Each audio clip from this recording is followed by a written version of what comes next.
तो अच्छी और सच्ची खबर में सबसे पहले बात महाकुंभ की, जिसका समापन 26 फरवरी को महाशिवरात्रि पर आखिरी प्रमुख स्नान के साथ हो जाएगा। ऐसे में बाकी बचे दिनों में संगम में आस्था की डुबकी लगाने के लिए श्रद्धालुओं की भारी भीड़ और रेला प्रयागराज पहुंच रहा है। मेला प्रशासन को उम्मीद है कि इस वीकेंड श्रद्धालुओं की संख्या पुराने सभी रिकॉर्ड तोड़ सकती है।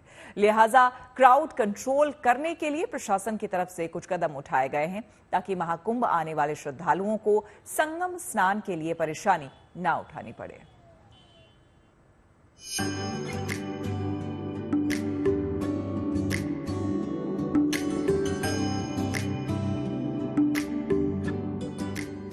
13 जनवरी से महाकुंभ में आस्था का जो सैलाब उमड़ना शुरू हुआ वो अभी तक बरकरार है।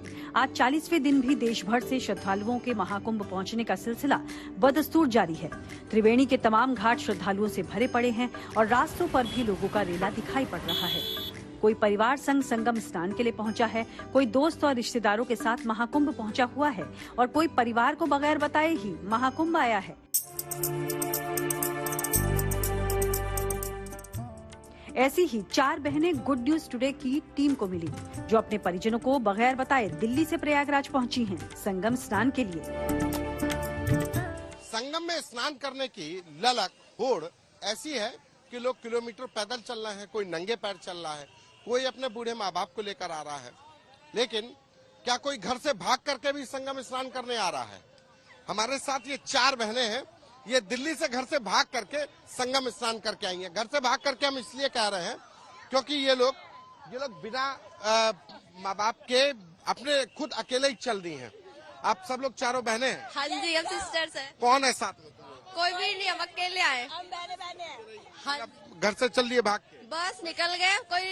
मतलब कोई इरादा नहीं था, सुबह से प्लानिंग चल रही थी, बट हमारा कोई टिकट बुक नहीं था, कुछ नहीं था। हमने आया दिल्ली पे और रात को 10 बजे हम घर से निकल के 11:40 की ट्रेन भी पकड़े और वो भी हमने टिकट भी लिए थे, ऐसा नहीं हो वैसे ही आ गए और हमने टिकट भी लिए और जनरल में घुस के आए, मतलब हम लड़कियां, और बहुत अच्छा था। जब हम ट्रेन में बैठ गए तब उन्हें बताया कि हम यहाँ निकल लिए कुंभ के लिए, फिर उनको बता। अब वो हमारा इंतजार करे कि हम कुंभ से घूम के आएंगे वापस। तो उनको भी ले आते मम्मी पापा को? नहीं, तो अब पहले हम माहौल देख रहे थे ना कि कैसा यहाँ का व्यवस्था जो है बहुत अच्छी है, तो अब हम मम्मी पापा को दोबारा जहाँ से जाएंगे फिर दोबारा लेके आएंगे। श्रद्धालुओं का यही उत्साह और जोश दूसरे लोगों को भी महाकुंभ पहुंचने के लिए प्रेरित कर रहा है। खासकर महाकुंभ के इस आखिरी दौर में हर कोई संगम में स्नान कर पुण्य कमाना चाहता है। यही वजह है कि प्रशासन को इस बात का अनुमान था कि महाकुंभ के समापन से पहले इस आखिरी वीकेंड पर भीड़ में जबरदस्त इजाफा देखने को मिल सकता है। प्रशासन का ये अनुमान काफी हद तक सच साबित होता दिखाई भी दे रहा है, जिसकी गवाही आज की ये ताजा तस्वीरें दे रही हैं। नौबत ये है कि आज वीआईपी घाट पर इतनी भीड़ पहुंच गई कि प्रशासन को भीड़ संभालने के लिए खासी मशक्कत करनी पड़ी। रोज से ज्यादा आज आपको भीड़ देखने को मिलेगी। पीछे मेरे आप नजारा देखेंगे, आम घाटों पर तो भीड़ देखने को मिलती है, लेकिन आज जो वीआईपी घाट है, जहां पर सिर्फ प्रोटोकॉल के जरिए ही आप आ सकते हैं, वहां पर जो है व्यवस्था स्थापित करने के लिए जो है अधिकारी उनको मशक्कत करनी पड़ रही है। यहाँ पे अगर आप देखेंगे तो बाकायदा माइक से लेकर अनाउंसमेंट लोग कर रहे हैं, अधिकारी कर रहे हैं जल विभाग के, और ये कोशिश की जा रही है कि लोगों को पीछे रखा जाए। देखेंगे अनाउंसमेंट की जा रही है कि रोज से ज्यादा जो है वो लोड आ गया है और ये उनको बाकायदा समझाया जा रहा है कि किसी तरीके से पीछे जाए, क्योंकि ये जो पुल है ये अगर क्षमता के ऊपर होने पाएगा तो ये डूब जाएगा। ये वीआईपी घाट है जहाँ पे वीआईपी प्रोटोकॉल के बाद ही जो है वो लोग आते हैं। शनिवार और रविवार को पहुंचने वाली भीड़ को देखते हुए कुछ जरूरी कदम उठाए जा रहे हैं, जिसके तहत पैदल चलने वाले श्रद्धालुओं के लिए बड़े और चौड़े रास्ते तय किए गए हैं। नो व्हीकल जोन घोषित किया गया है। वीवीआईपी पास जारी करना बंद कर दिए गए हैं। गाड़ियों की पार्किंग के लिए 100 से अधिक पार्किंग स्थल बनाए गए हैं। इसके अलावा प्रयागराज जंक्शन पर भी क्राउड कंट्रोल के लिए रेलवे कर्मचारी मुस्तैद दिख रहे हैं। महाकुंभ के अंतिम अमृत स्नान का ये अंतिम वीकेंड आ रहा है और जिसको लेकर के प्रशासन ने अपनी तैयारियां शुरू कर दी हैं। रोजाना 1 करोड़ श्रद्धालुओं के आने का आंकड़ा पार कर रहा है। ऐसे में शनिवार और रविवार को भीड़ बढ़ने की आशंका है और जिसको देखते हुए प्रशासन ने सभी वीवीआईपी पास निरस्त कर दिए हैं। वीकेंड को लेकर प्रशासन ने पार्किंग की भी बड़ी व्यवस्था की है।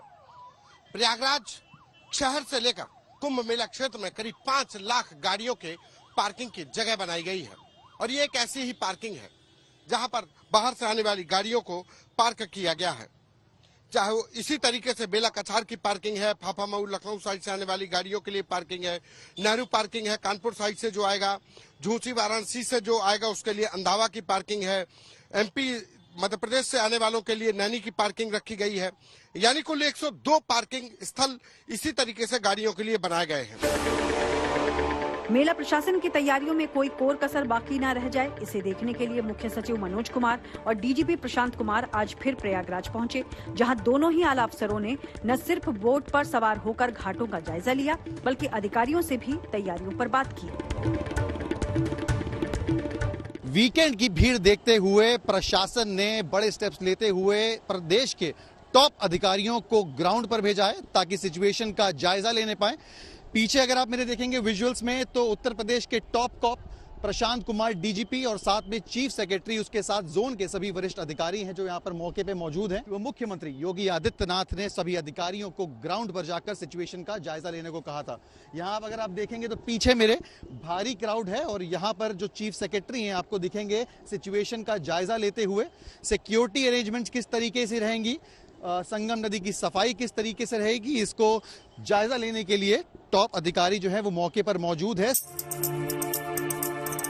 महाकुंभ का जैसा भव्य आगाज 13 जनवरी को हुआ था, वैसा ही भव्य समापन 26 फरवरी को महाशिवरात्रि पर होने की पूरी उम्मीद नजर आ रही है। 45 दिनों के इस आयोजन में करोड़ों लोगों की मौजूदगी ने फिर साबित कर दिया कि आखिर महाकुंभ को दुनिया का सबसे बड़ा आध्यात्मिक मेला क्यों कहा जाता है।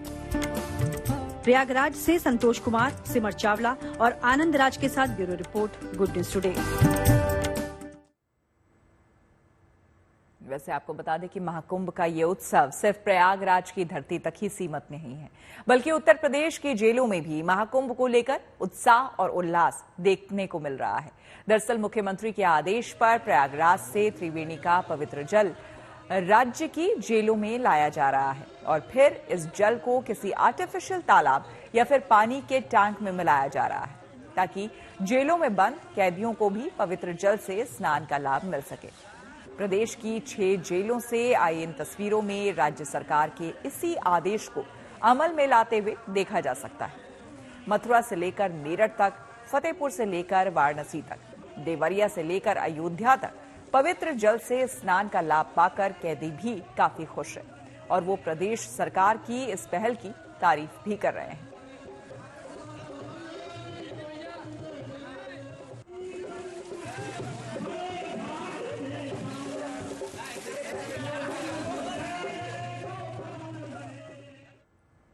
चलिए बढ़ते हैं आगे और अब बात कर लेते हैं मौसम की। फरवरी का महीना खत्म होने की कगार पर है। उत्तर भारत के मैदानी राज्यों में जहां गर्मी की आहट दिखाई देने लगी है, वहीं पहाड़ी राज्यों जैसे कि जम्मू कश्मीर, हिमाचल और उत्तराखंड में बर्फबारी देखने को मिली है।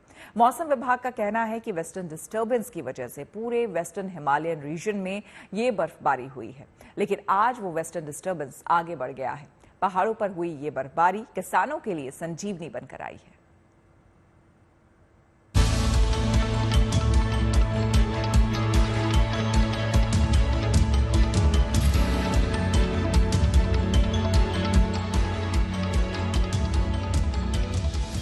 कश्मीर, हिमाचल और उत्तराखंड की जो पहाड़ अच्छी खासी बर्फबारी को तरस रहे थे, वो अब बर्फ से गुलजार हैं।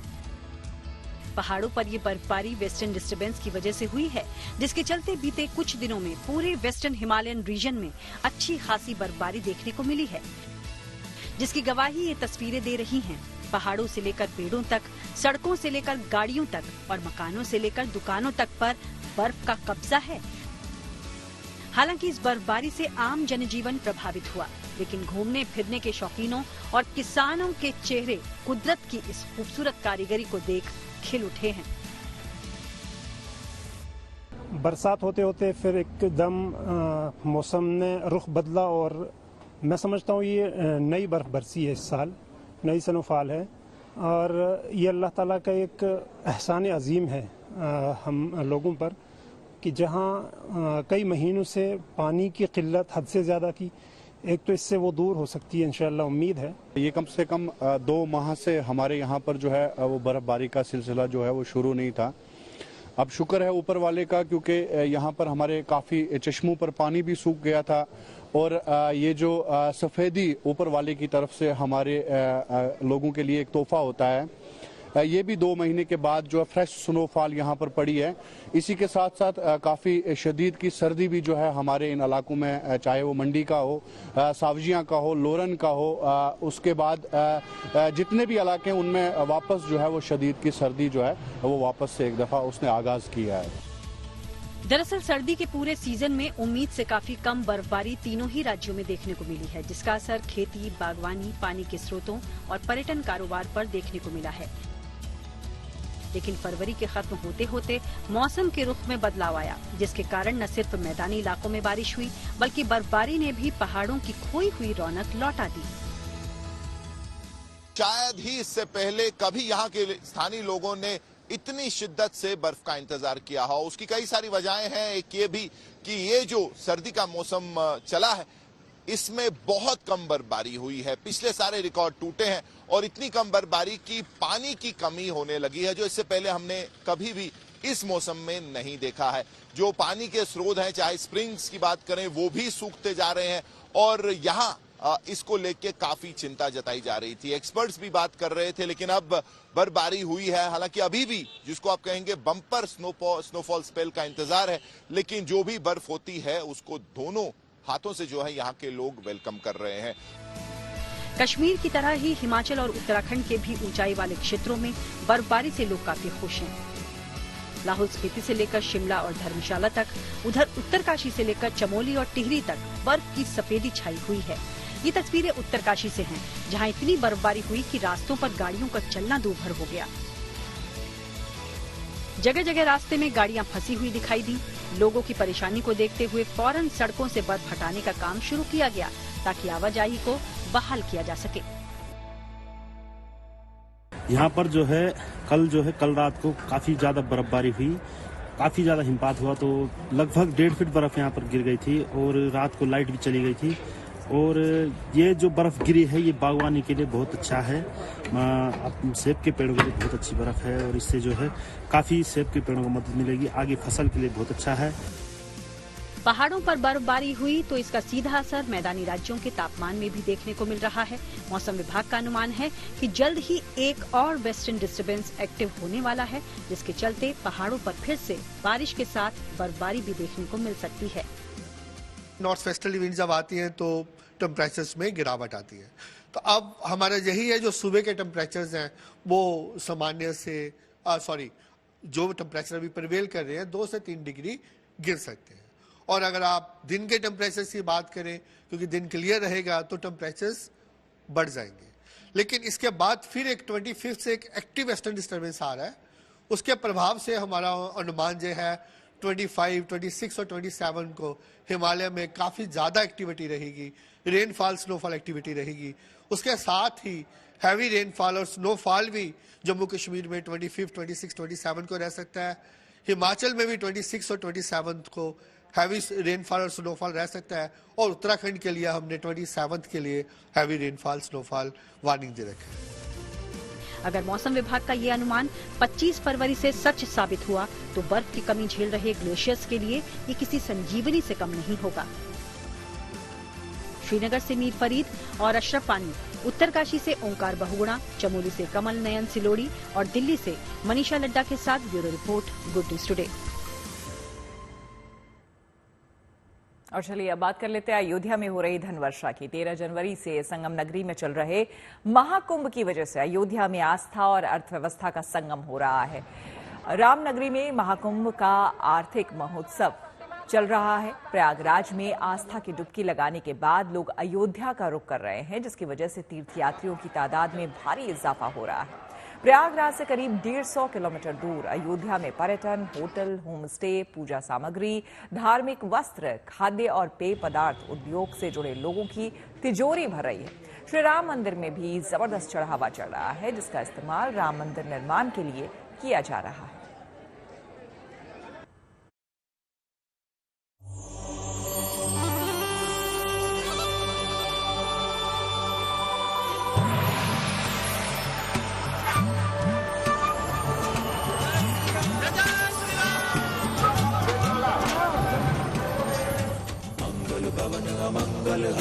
प्रभु दशरथ अचर बिहारी। रघुकुल रीति सदा चली आई, प्राण जाए पर वचन न जाई।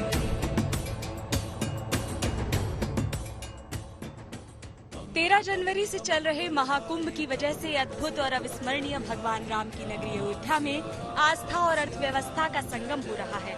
संगम नगरी में स्नान ध्यान के बाद श्रद्धालु 165 किलोमीटर दूर अयोध्या का भी रुख कर रहे हैं। सभी की यही इच्छा है कि किसी तरह रामलला की दिव्यता और भव्यता के अलौकिक दर्शन हो जाएं। पिछले साल 22 जनवरी को प्राण प्रतिष्ठा के बाद से राम मंदिर में भगवान राम के बाल स्वरूप विराजमान हैं। तब से लेकर महाकुंभ के शुभारंभ तक हर दिन 1 लाख राम भक्त अपने आराध्य के दर्शन के लिए पहुंच रहे थे।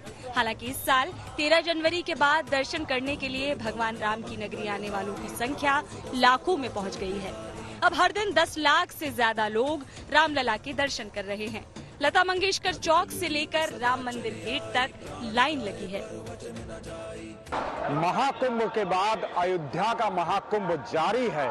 आज हम खड़े हैं राम जन्मभूमि के मुख्य द्वार पर और यहाँ का जो श्रद्धालुओं का जो जन सैलाब है वो बहुत ही अद्भुत और बहुत ही जबरदस्त देखने को मिल रहा है। लगातार करीब 10 लाख से अधिक श्रद्धालु रामलला के दर्शन के लिए डेली पहुंच रहे हैं, रोज पहुंच रहे हैं और राम जन्मभूमि मंदिर का जो मुख्य निवास है, मुख्य निकास मार्ग है वो भी खुल गया है। इसको लेकर देखते हुए प्रशासन ने जो व्यवस्थाएं कर रखी है श्रद्धालुओं के लिए वो बहुत ही सुचारू रूप ढंग से कर रखी है। बीच में बैरिकेटिंग लगाई गई है, आने जाने का रास्ता दिया गया है कि ताकि कहीं कोई श्रद्धालुओं को दिक्कतों का सामना न करना पड़े। रामलला के दर्शन के लिए 8 अलग अलग कतार में श्रद्धालु खड़े हैं। 3-4 घंटे का समय लग रहा है। हनुमानगढ़ी के बाहर भी करीब 2-3 किलोमीटर लंबी लाइन लगी है। वहां दर्शन करने में 2 घंटे से ज्यादा का समय लग रहा है। ऐसा माना जाता है कि हनुमान जी आज भी यहाँ वास करते हैं, इसलिए जब तक इस मंदिर के दर्शन न हो रामलला के दर्शन अधूरे हैं। हनुमान जी अयोध्या के राजा के रूप में विराजमान हैं। महाकुंभ के पलट प्रवाह की वजह से एक दिन में हनुमानगढ़ी और राम मंदिर में दर्शन करना संभव नहीं हो पा रहा है, जिसकी वजह से वो अयोध्या प्रवास भी कर रहे हैं।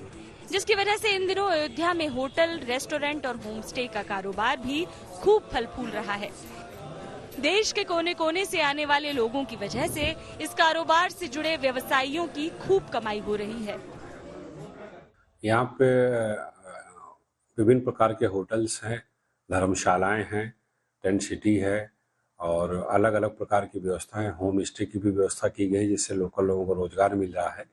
तो इसमें यहाँ पे जो बाहर से लोग आते हैं होम स्टे में भी काफ़ी ठहर रहे हैं क्योंकि होटल्स की कैपेसिटी उतनी ज़्यादा नहीं है, संख्या ज़्यादा बढ़ रही है और होम स्टे सस्ते भी हैं। बहुत फायदा मिला है और अयोध्या में जितने भी होम स्टे वाले हैं या जितने भी गाड़ी वाले हैं या सबको हर तरह से रेस्टोरेंट वाले हैं, सबको बहुत सारे रोजगार मिल रहे हैं और एक नया रिलेशन मतलब हम लोगों को व्यवहार की अर्निंग हो रही है और व्यापार की भी अर्निंग हो रही है अच्छी खासी। काफी अच्छी स्थिति हो रही है, साथ ही साथ लोगों के फुटफॉल्स हो रहे हैं तो रेस्टोरेंट बिजनेस भी अच्छा कर रहा है और बाकी सब अलाइड बिजनेस जो है साथ में आप कह सकते हैं हमारा ट्रैवल डेस्क है, टूरिज्म है, तो the entire industry is going towards an upward direction definitely. और अगर रेवेन्यू वाइज आप देखेंगे तो डेफिनेटली 30-35% का उछाल तो कम से कम है ही है। प्रसाद बेचने वाले हलवाई, फूल चंदन के कारोबारी या फिर दूसरे सामान के कारोबारी या फिर शहर में ऑटो रिक्शा चलाने वाले लोग, सभी को श्रद्धालुओं की भीड़ से फायदा हो रहा है। 2 महीने पहले की तुलना में हर दिन दोगुनी तिगुनी कमाई हो रही है। पहले सभी में इनकम कुछ फर्क है? इनकम फर्क है, अभी तो भीड़ है इसीलिए, भीड़ नहीं रहेगा तो हम लोग की गाड़ी घर पे खड़ी हो जाएगी। बहुत ज्यादा फर्क है इनकम में, 2 गुना नहीं मतलब डबल से ट्रिपल इनकम का फर्क पड़ा है। पहले से अपेक्षा अगर कोई पहले अगर 1800 कमाता था तो आज के डेट में 3000-2500 कमा रहा है। बताया जा रहा है कि रोजाना 20 से 25 लाख रुपयों का चढ़ावा श्री राम जन्मभूमि के दान पात्र में आ रहा है। इससे मंदिर निर्माण को आगे बढ़ाने और श्रद्धालुओं के लिए जरूरी व्यवस्था को और विकसित करने में मदद मिल रही है। देखिए, चढ़ावा लगभग मेरे हिसाब से कि 20-25 लाख रुपए दोस्तों आ ही रहा होगा। तो पिछले 1 महीनों में कितना चढ़ावा चढ़ चुका होगा? कितना आ जाए भाई, तो राम की कृपा है, उन्हीं का धन है, उन्हीं का लोग दे रहे हैं, तो उसकी हमें कोई चढ़ावे से लेना देना नहीं है, ना कोई उसकी अपेक्षा है। हालांकि भीड़ बढ़ने से रामनगरी में रहने वाले लोगों के लिए परेशानी भी है, जिसको दूर करने के लिए प्रशासन और श्री राम जन्मभूमि मंदिर ट्रस्ट की ओर से लगातार प्रयास किए जा रहे हैं, ताकि हर राम भक्त रामलला की सुविधाजनक और सुगम दर्शन कर सके। हर दिन लाखों लोगों की भीड़ को देखते हुए मंदिर ट्रस्ट अभी से ही अप्रैल में रामनवमी के अवसर पर और उसके बाद गर्मियों में पानी की बेहतर सप्लाई को लेकर मंथन कर रहा है, ताकि बाहर से आने वाले श्रद्धालुओं और वहां रहने वाले अयोध्या वासियों को पेयजल की समस्या का सामना न करना पड़े। शायद फरवरी में संख्या घट जाएगी, तो भी अप्रैल में रामनवमी है। उसका विचार हुआ आज कि अगर रामनवमी को भी इसी प्रकार श्रद्धालु उमड़ पड़े तो क्या करेंगे? कितनी मात्रा में पानी चाहिए? अप्रैल मई जून में पानी की सप्लाई पर क्या होगा, इस पर बहुत चर्चा हुई है। मौनी अमावस्या के अवसर पर और उसके बाद भी अयोध्या में श्रद्धालुओं की भारी भीड़ उमड़ी थी, लिहाजा मंदिर प्रशासन तब और अब की स्थिति को ध्यान में रखते हुए तैयारियों में जुट गया है, ताकि आने वाले समय में कोई समस्या न पैदा हो। अयोध्या से मयंक शुक्ला के साथ bureau report, good news today. इसी के साथ अच्छी खबर सच्ची खबर में मेरे यानी श्वेता झा के साथ फिलहाल इतना ही।